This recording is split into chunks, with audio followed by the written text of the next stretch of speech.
Bienvenidos a Zoom Cubano, un programa del Consejo para la Transición Democrática en Cuba, un encuentro semanal de entrevistas y reflexiones sobre el presente, pasado y futuro de la isla, transmitidas a través de los canales de Cubanet.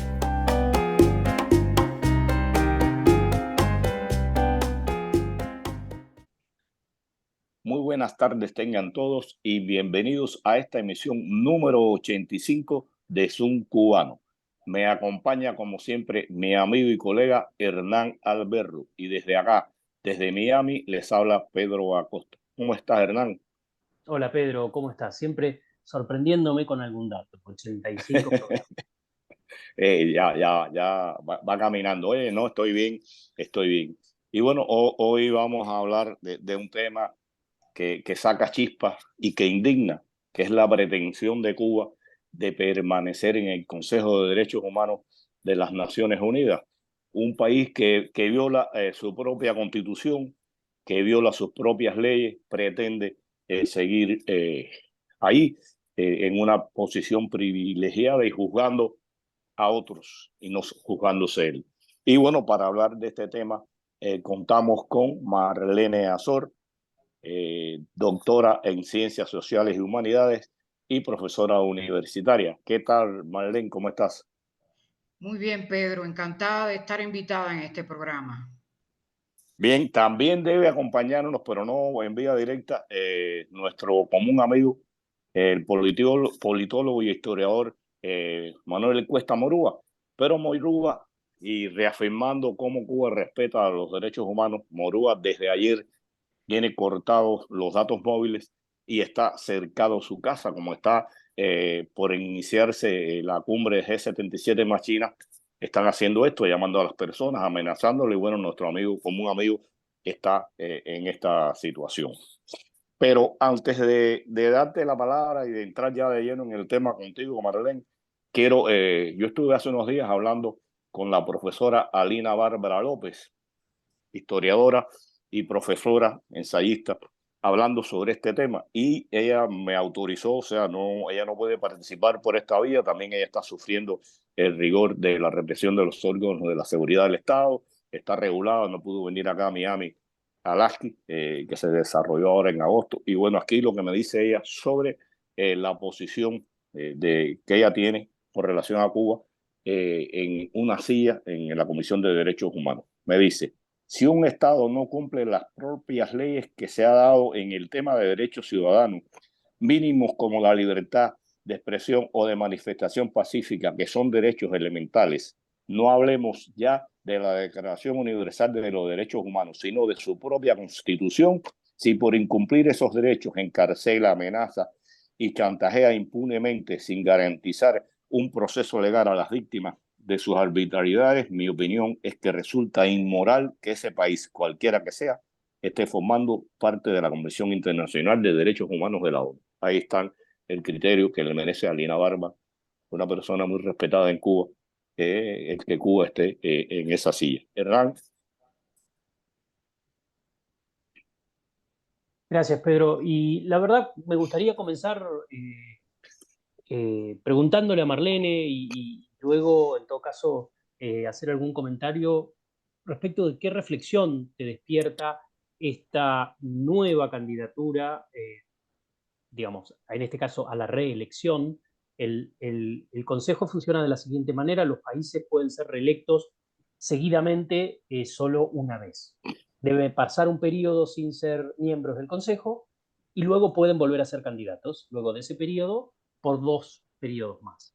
Cuba no ha perdido ninguno de los periodos en los cuales podía estar, estuvo. En todos los periodos en los que podía estar, estuvo. Solo no estuvo en los periodos que la reglamentación no se lo permite, porque tiene que ceder el espacio durante un término. Entonces, Marlene, conociendo, por supuesto, la situación interna de derechos humanos, conociendo el comportamiento de Cuba dentro del Consejo, ¿qué reflexión te merece esta postulación para su reelección? Sí, mira, es extraordinariamente escandaloso que la dictadura cubana intente de nuevo imponer su candidatura, porque en realidad desde que se creó el Consejo de Derechos Humanos en el 2006, ha estado de manera ininterrumpida postulando su candidatura y ganando un puesto, salvo en el año 2013, en el que hizo una pausa. Es decir, que estuvo desde el 2006 hasta el 2009. Del 2009 al 2012 podía hacerlo porque es 2 periodos de 3 años. Bien, pero en el 2012 hace la pausa en 2013 y luego vuelve a presentarse del 2014 al 2016, pero de nuevo duplica esa tríada de años del 2016 al 2019. Y entonces ya no hace más pausas, sino que de nuevo se propone en el 2020 hasta el 2023 y ahora se vuelve a proponer en el 2023 para quedarse hasta el 2025. Es decir, que la dictadura cubana está violando un reglamento o una condición del Consejo de Derechos Humanos que le pide que sea cada país que se proponga su candidatura, respete que más de 6 años en el puesto no puede proponerse de nuevo inmediatamente, sino que tiene que hacer una pausa. Y como vemos desde el 2020, Cuba no hace ninguna pausa. Y entonces, por lo tanto, está violando esta condición. Pero por otra parte, otra condición para integrar el Consejo de Derechos Humanos dice que es necesario ver los antecedentes de los derechos humanos en el país que se propone como candidato y que este país, por supuesto, tiene que cumplir los compromisos que ha establecido con Naciones Unidas.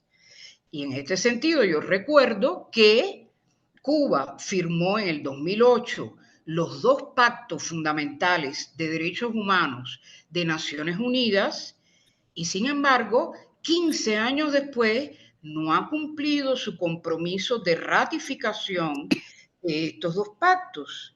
Entonces, indudablemente, las condiciones mínimas para pertenecer al Consejo de Derechos Humanos como titular de un puesto, de un escaño dentro del mismo, Cuba no los cumple. Pero por otra parte, uno se tendría que preguntar, bueno, pero ¿y por qué Cuba logra entonces ser apoyada por el resto de los países del mundo, sobre todo los países del sur?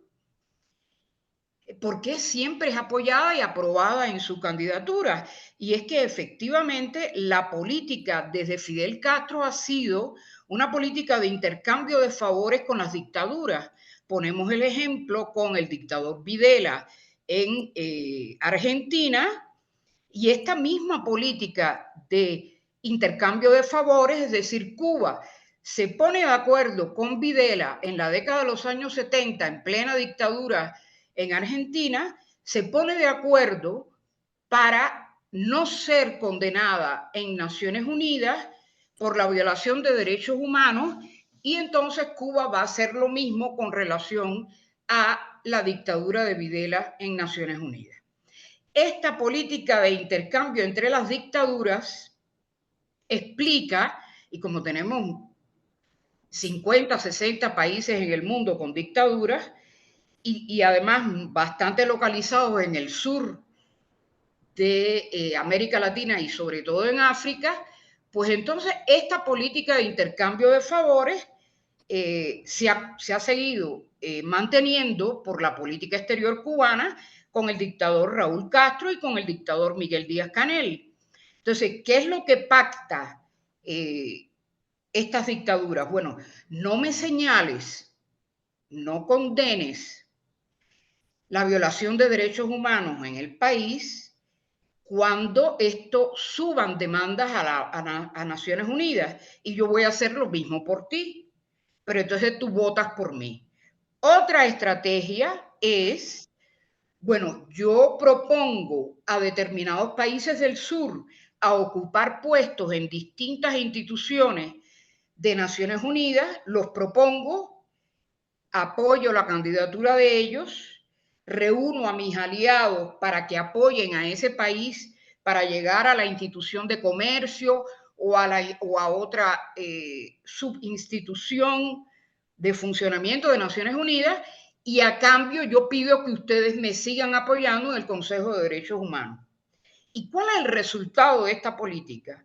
Bueno, el resultado de esta política que en el 2020, por ejemplo, Freedom House constataba, además de que 85 organizaciones internacionales y cubanas se habían opuesto a la candidatura de Cuba en Naciones Unidas, Freedom House estaba constatando que de 205 resoluciones de condena propuestas por Naciones Unidas, Cuba había estado a favor solo en 66.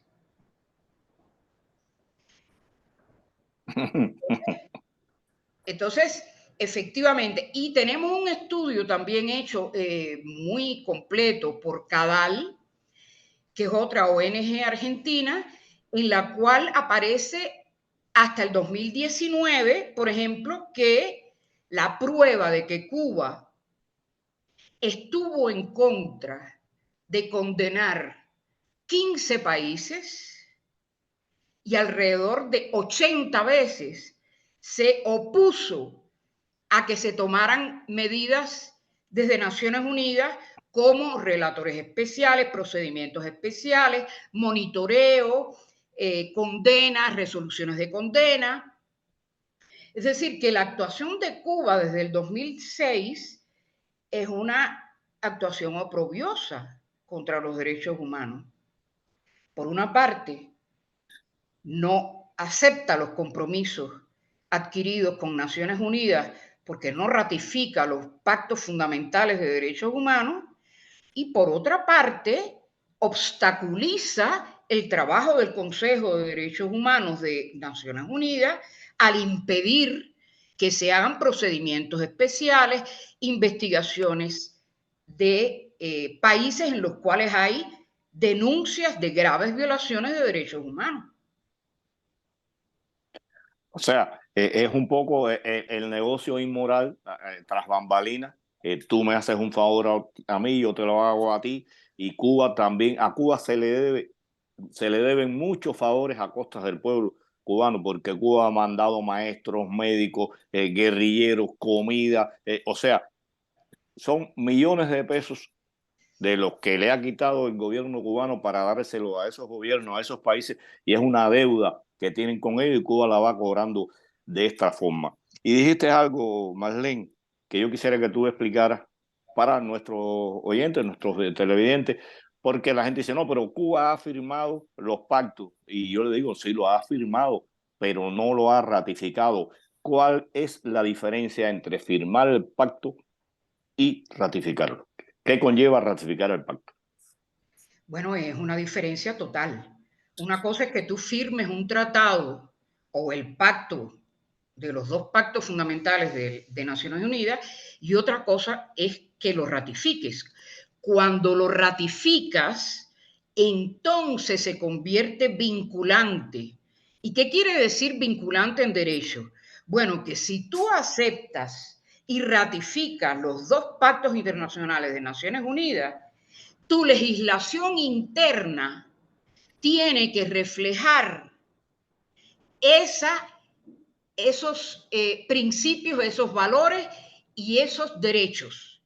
Pero ¿qué pasa? Que Cuba no lo ratifica, y en el 2018, con la nueva constitución, resulta que en el capítulo 8 dice que la constitución cubana es superior al derecho internacional de la ONU, por lo tanto, no va a aceptar como norma el derecho internacional de Naciones Unidas. Es decir, que Cuba se niega a ratificar los pactos para no tener que incluir los derechos humanos que defiende Naciones Unidas y el Consejo de Derechos Humanos para no tener que reflejarlo en su legislación. Y lo aclara en el capítulo 8 de la Constitución cubana, que dice que la Constitución cubana está por encima de los compromisos internacionales de Cuba con los organismos internacionales o con el derecho internacional de Naciones Unidas. Es decir, que abiertamente una dictadura que se pretende vitalicia en un puesto en el Consejo de Derechos Humanos, dice explícitamente en su propia Constitución que no va a defender el derecho internacional de Naciones Unidas, sino que va a poner sus propias leyes bajo su propia concepción al margen del derecho internacional, por encima del derecho internacional. Entonces, es una contradicción muy grande y hay una gran distancia entre firmar y ratificar. Una vez ratificado, tú tienes que cumplir esos preceptos de respeto de los derechos humanos que aparecen en los dos pactos. Mira, hay una cosa interesante en lo que dijiste ahí, ¿no? O sea, Cuba considera que su constitución y sus leyes están por encima del mundo, es lo que ha querido decir. Sin embargo, Cuba es un constante violador de su propia constitución. La constitución cubana recoge un grupo de derechos que supuestamente tenemos los cubanos y sin embargo te detiene, te prohíbe participar en eventos internacionales, te regula, te sanciona si haces marchas pacíficas, en las leyes las adopta y las cumple a su manera. O sea, es una inmoralidad total el que Cuba haya dicho esto y es increíble que los países del mundo en general permitan que esto pase.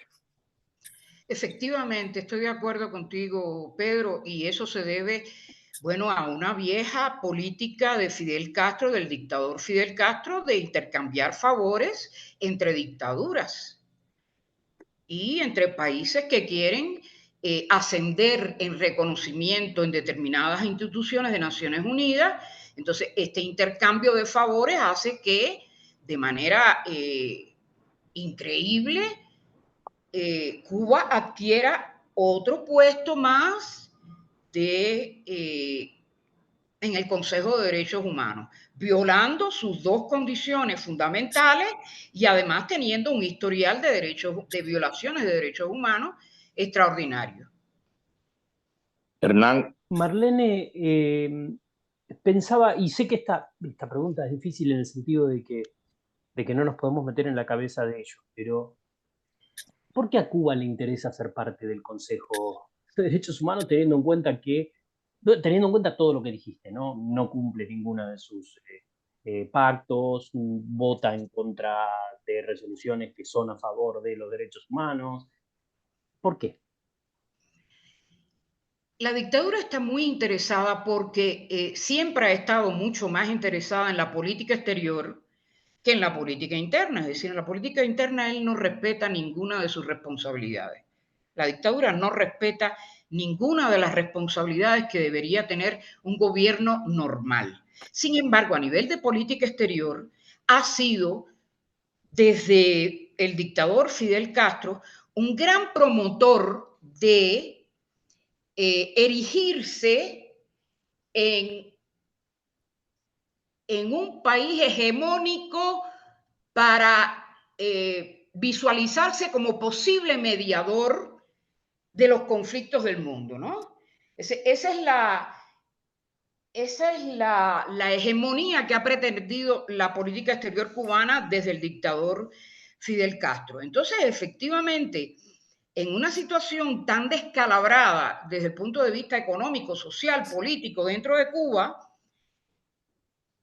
hay una intencionalidad de mantenerse siendo una figura importante a nivel internacional solo en el ámbito de la influencia con relación a los países del sur. Y ahí vemos que ahora hay una cumbre del grupo de los 77 más China en La Habana, en una situación en plena hambruna nacional y con tantos presos políticos, y sin embargo el gobierno saca dinero para recibir una cumbre de esa magnitud de 134 países. ¿Por qué? Bueno, porque se quiere erigir supuestamente en un mediador importante entre el norte y el sur, y sobre todo, como en la época de Fidel Castro, en un rebelde que se pasa la vida exigiéndole a Occidente desarrollado que lo subsidien, que lo subsidien, que lo subsidien. A pesar de que Cuba recibió casi 8 planes Marshall durante casi 30 años y no desarrolló el país, los dilapidó. Sí, probablemente, como decía Pedro, ¿no? Los usó para ganar esta capacidad de negociación que tiene en estos ámbitos internacionales, ¿no, Pedro? Sí, así es. Dale, dale. Porque es que yo te digo que pocas cosas me han indignado tanto como esta situación que se está presentando ahora, a partir de lo que dice incluso nuestra amiga Marlene, la situación caótica que existe en el país, cómo Cuba se reserva el derecho de pertenecer a esa organización cuando ni siquiera es capaz de garantizar el alimento adecuado y la vida decente en pleno siglo XX a su población. Son unos negociadores inmorales y de verdad que estoy indignado con esto, amigos. No, para mí también es indignante, Pedro. En realidad, vaya, esperamos que muchas organizaciones, porque si en el 2020 se logró que 85 organizaciones internacionales y cubanas de derechos humanos se pronunciaran con preocupación por esta candidatura, yo creo que indudablemente que habrá rechazo a esta nueva candidatura, pero si lo logra, de todas maneras, es una victoria pírrica, porque cada día más la dictadura pierde prestigio internacional. Cada día más. Entonces, y cada día es más evidente que las alianzas de la dictadura cubana son siempre preferiblemente con dictaduras de otros países, ¿no? Y no con los países democráticos, sino que cada vez Cuba se convierte más o es más evidente su antioccidentalismo, es decir, cómo es contraria a los valores y los principios de la democracia, del respeto a los derechos humanos, al respeto al Estado de Derecho y al respeto a las elecciones libres y con alternancia en el poder. Entonces, siendo por naturaleza desde hace 65 años, porque Fidel Castro lo primero que hizo fue eliminar los derechos civiles y políticos desde el 7 de febrero de 1959. Y de ahí para acá nunca más lo restableció. Y efectivamente, viendo esta postura de Fidel Castro profundamente antioccidental, pues lleva a estas alianzas con dictaduras y lleva a estas campañas políticas antioccidentales. Si ustedes se fijan en la cumbre que está realizándose en La Habana, ninguna de las cosas que yo he mencionado, por ejemplo, respeto a los derechos humanos, fortalecimiento de los estados de derecho, fortalecimiento de la democracia, de las elecciones libres con alternancia en el poder, ninguna de estos aspectos han sido mencionados en esa reunión. ¿Por qué? Porque a lo que apuesta Cuba es efectivamente a profundizar el apoyo a Rusia en la invasión contra Ucrania y a Rusia y China en contra de todos los valores occidentales de Estados Unidos y de Europa. Es decir, en otras palabras, el multilateralismo que está defendiendo la dictadura cubana no es más que el nuevo vestuario del autoritarismo mundial.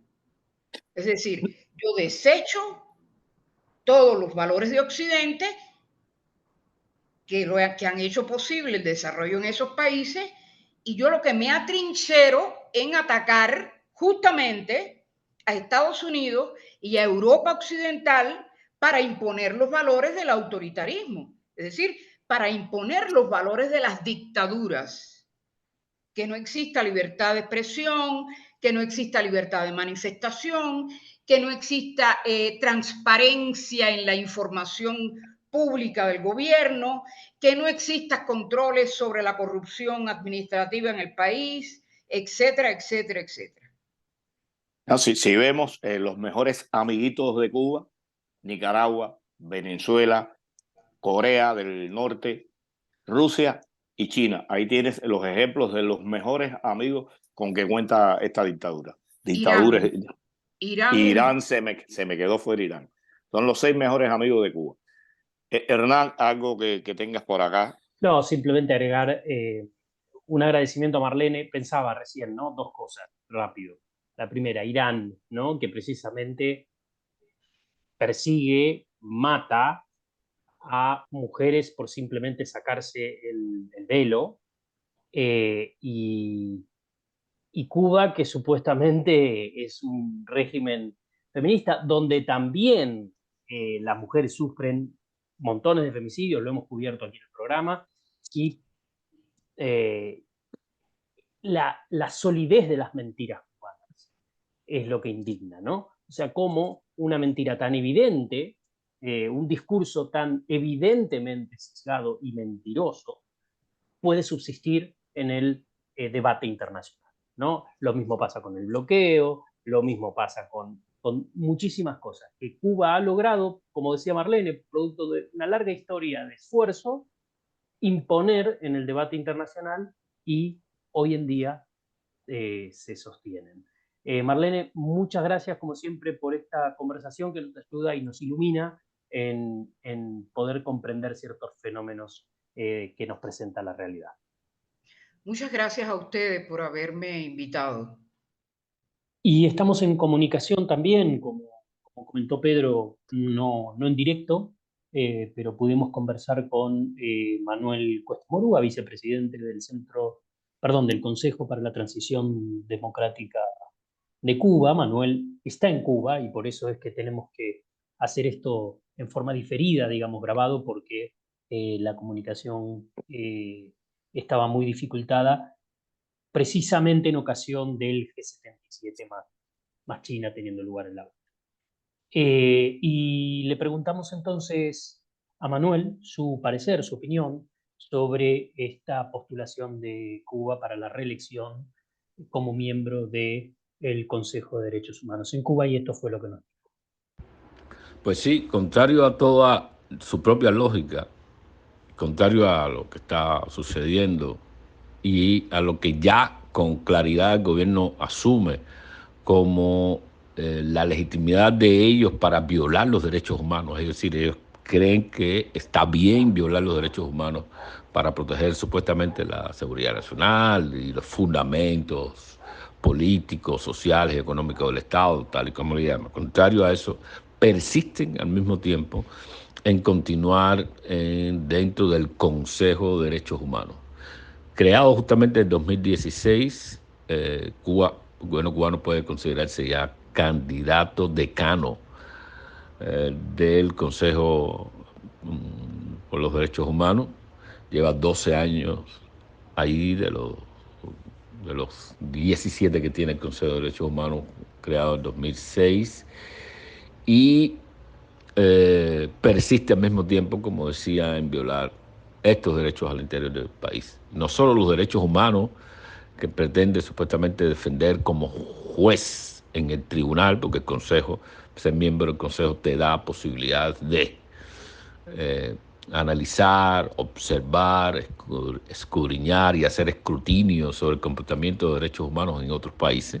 Por lo tanto, te convierte en una especie de juez de los valores universales, a pesar de eso, los viola al interior del país. Creo que no debe continuar ahí, definitivamente. Ha sido la posición, digamos, formal de las organizaciones con las que trabajo, las plataformas con las que trabajo, tanto el Consejo por la Transición Democrática en Cuba como la plataforma de Frente. Esa ha sido la posición y creo que también es la posición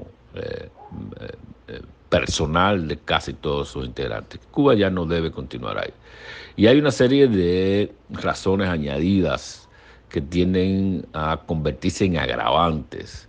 El gobierno cubano no solo viola los derechos humanos, no solo viola los derechos constitucionales, sino que también está apoyando una guerra de agresión contra otro Estado, en violación de la Carta de las Naciones Unidas. El Consejo pertenece a las Naciones Unidas. No se supone que un miembro del Consejo se comporte de forma contraria a la Carta Fundacional de las Naciones Unidas, que habla del reconocimiento y respeto a la integridad y soberanía de todos los Estados miembros, y Ucrania es un Estado miembro. Sin embargo, otro Estado miembro, que es el caso de Cuba, que pretende ser o continuar en el Consejo de Derechos Humanos, viola y apoya la violación de esta carta.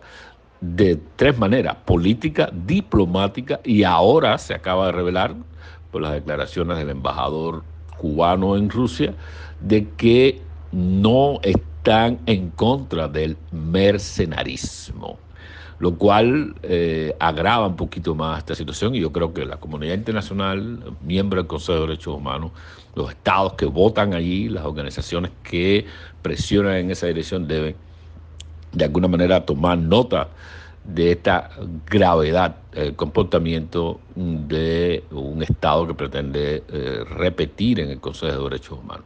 Recordemos que Rusia no solo ha violado la integridad, sino que está cometiendo genocidio.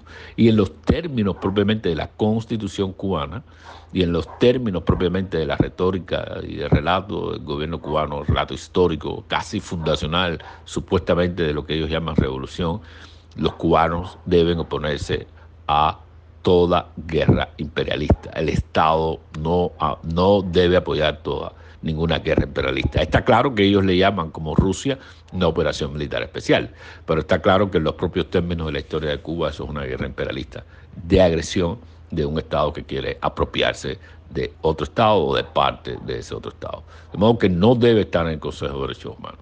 Y el Consejo de Derechos Humanos debe reevaluar la membresía, los criterios por los cuales se acepta a otros estados como miembros del Consejo.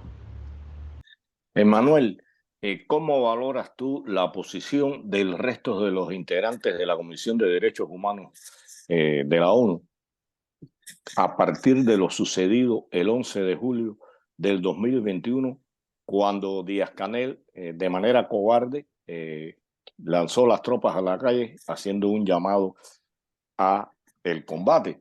Esto provocó agresiones, golpes, una muerte, y después hubo una ola de juicios todos amañados con testigos falsos, sin participación del periodismo independiente y ni siquiera de otros periodistas de redes internacionales.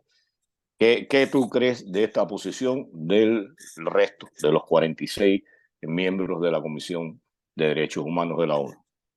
Bueno, muchos de los integrantes de la Comisión, del Consejo de Derechos Humanos, de la Comisión, muchos de los integrantes condenaron al gobierno cubano después de la llamada orden de combate que dio el presidente no electo de Cuba.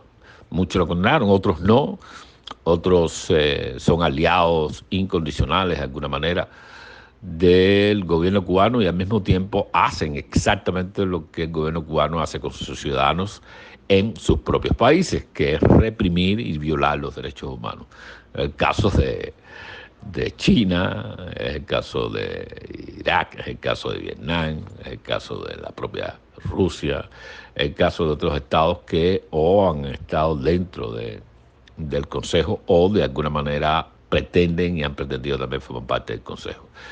De modo que ahí la posición es ambigua. Yo creo que la batalla del Consejo de Derechos Humanos supone una batalla sobre las premisas mismas que establecen la integración en este organismo tan importante de los derechos humanos de las Naciones Unidas, rectifico, porque ahora en época de regresión democrática, en época de, como otros le llaman, recesión democrática e involución en el comportamiento de muchos estados en relación con sus propios ciudadanos y la Carta Internacional de Derechos Humanos, yo creo que cabe una reevaluación misma del Consejo y al mismo tiempo una reevaluación del papel de las organizaciones de la sociedad civil, ya sean organizaciones nacionales o internacionales, cuál debe ser el papel que estas deben jugar y cuál debe ser la posición que deben tener dentro del Consejo de Derechos Humanos.